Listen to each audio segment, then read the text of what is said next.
सुप्रभात। मैं खुशी आपको हिंदी दिवस की खूब खूब शुभकामनाएं देती हूँ। हर साल हिंदी दिवस 14 सितंबर को मनाया जाता है। इस बार 14 सितंबर रविवार के दिन है, इसीलिए हिंदी दिवस हम आज मनाएंगे।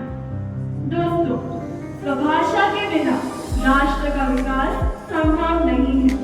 अगर राष्ट्रभाषा ही नहीं होगी तो हिंदुस्तान की पहचान क्या होगी? अटल बिहारी वाजपेयी जी ने कहा था कि हमारी माटी में आदर्शों की कमी नहीं है। राष्ट्र की सच्ची एकता। हिंदी दिवस पर हमने ठाना है, हिंदी को दिल से अपनाना है। हम सबका अभिमान है हिंदी, भारत देश की शान है हिंदी। आदरणीय प्रधानाचार्य जी, शिक्षकगण और मेरे प्यारे सहपाठियों, आप सभी को मेरा प्यार भरा नमस्कार। मैं ओम कक्षा 10वीं अ का विद्यार्थी हूँ। सबसे पहले आप सभी को हिंदी दिवस की हार्दिक शुभकामनाएं। हिंदी दिवस प्रत्येक भारतीय के लिए बेहद गर्व का दिन है। 14 सितंबर 1949 को हिंदी भाषा को राजभाषा का दर्जा मिला। भारत में बोली जाने वाली विभिन्न भाषाओं में हिंदी सबसे अधिक बोली जाने वाली। धन्यवाद। अब इस संवाद के माध्यम से थोड़ा परिचय हिंदी संत कवियों के बारे में करती हूँ। मैं मराठी के सभी संत कवियों के बारे में जानती हूँ, जैसे संत तुकाराम, संत ज्ञानेश्वर और संत नामदेव। लेकिन जब हिंदी कवियों की बात आती है तो ज्यादा जानकारी नहीं होती। क्या तुम मुझे हिंदी संत कवियों के बारे में जानकारी दे सकती हो? हाँ, बिल्कुल दे सकती हूँ। हिंदी में भी बहुत बड़े बड़े संत हुए हैं, जैसे संत कबीर दास जी। संत कबीर दास जी, इनके बारे में बताओ। संत कबीर दास जी ने दोहे लिखे, छोटे छोटे मगर बड़े गहरे अर्थ वाले। उनका एक दोहा, बुरा जो देखन मैं चला, बुरा न मिलिया कोई, जो मन खोजा आपना, मुझसे बुरा न कोई। मतलब दुनिया में बुराई ढूंढने से पहले अपने मन को देखो। वाह, ये तो बहुत अच्छा सिखाते हैं। और कौन कौन है? फिर आते हैं तुलसीदास जी, जिन्होंने रामचरितमानस लिखी। हाँ, मैंने सुना है रामचरितमानस बहुत प्रसिद्ध है। जी हाँ, उन्होंने भगवान राम के आदर्श जीवन को जन जन तक पहुँचाया। उनकी चौपाइयाँ आज भी हर घर में गाई जाती है। वाह। और फिर सूरदास जी, वे भगवान कृष्ण के बहुत बड़े भक्त थे। बचपन से ही नेत्रहीन थे, फिर भी बाल कृष्ण का लीलाओं का इतना सुंदर वर्णन किया कि लोग पढ़ते ही भावुक हो जाते। लोग कहते हैं उन्हें श्री कृष्ण के दर्शन भी हुए हैं, हालांकि वो नेत्रहीन थे। वाह, क्या अद्भुत कवि थे।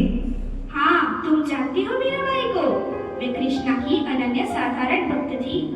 उनके भजन, पायो जी मैंने राम रतन धन पायो, पायो जी मैंने राम रतन धन पायो, आज भी मंदिरों और घरों में गाए जाते हैं।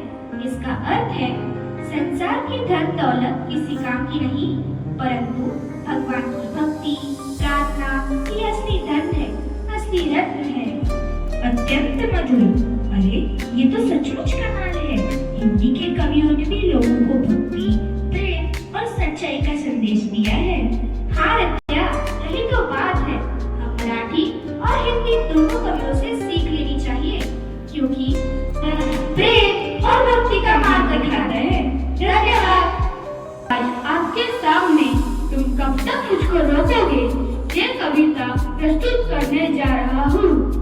मुट्ठी में कुछ सपने लेकर भरकर जेब में आशाएं, दिल में है अरमान यही कुछ कर जाए, कुछ कर जाए। सूरज सा तेज नहीं मुझ में, दीपक सा जलता देखोगे, अपनी हद रोशन करने से तुम कब तक मुझको रोकोगे? तुम कब तक मुझको रोकोगे? मैं उस मराठी का वृक्ष नहीं जिसको नदियों ने सींचा है, बंजर माटी में पलकर मैंने यूं से जीवन खींचा है। मैं पत्थर पर लिखी इबारत। दोस्तों, क्या आप जानते हैं अंग्रेजी शब्दों के भी सुंदर हिंदी रूप होते हैं। चलिए थोड़ा हिंदी शब्दों का ज्ञान बढ़ाएं। Pronunciation. इसे तो हम हिंदी में उच्चारण कहते हैं। Next is communication. हिंदी में संचार। क्या तुम बता सकती हो डेमोक्रेसी? इसे हम हिंदी में लोकतंत्र भी कहते हैं। Next is constitution. हिंदी में संविधान, Philosophy. दर्शन शास्त्र, Compassion. समृद्धि, Equality. समानता। क्या तुम बता सकती हो हार्मनी? इसे तो हिंदी में सामंजस्य कहते हैं। और होप को क्या कहते हैं? आशा, जस्टिस, न्याय, ह्यूमैनिटी। मानवता। और आखिरी शब्द है अपॉर्चुनिटी। इसे तो हम हिंदी में अवसर कहते हैं। वाह क्या बात है स्मेरा, तुम तो बहुत होशियार हो। धन्यवाद दिव्या। अंग्रेजी शब्द हमें आधुनिकता देते हैं और हिंदी शब्द हमें गहराई और अपनापन, दोनों का संगम ही हमारी असली पहचान है। धन्यवाद। कार्यक्रम के अंत में जिह्वा को थोड़ा व्यायाम देने के लिए कुछ मजेदार टंग ट्विस्टर सुनते हैं। समझ के समझ को समझो, समझ भी एक समझ है, समझ के जो ना समझे मेरी समझ में वो ना समझे। खड़क सिंह के खड़कने से खड़कती है खिड़कियां, खिड़कियों के खड़कने से खड़कता है खड़क सिंह, खड़क सिंह के खड़कने से खड़कती है खिड़कियां, खिड़कियों के खड़कने से खड़कता है खड़क सिंह। पके पेड़ पे पका पपीता, पका पेड़ या पका पपीता, पके पेड़ को पकड़े बिंकू, बिंकू पकड़े पका पपीता, पके पेड़ पका पपीता, पके पेड़ या पका पपीता, पके पेड़ को पकड़े बिंकू, बिंकू पकड़े पका पपीता। चंदू के चाचा ने चंदू की चाची को चांदनी रात में चांदनी चौक पे चांदी की चम्मच से चटनी चटाई। चंदू के चाचा ने चंदू की चाची को चांदनी रात में चांदनी चौक पे चांदी की चम्मच से चटनी चटाई। धन्यवाद।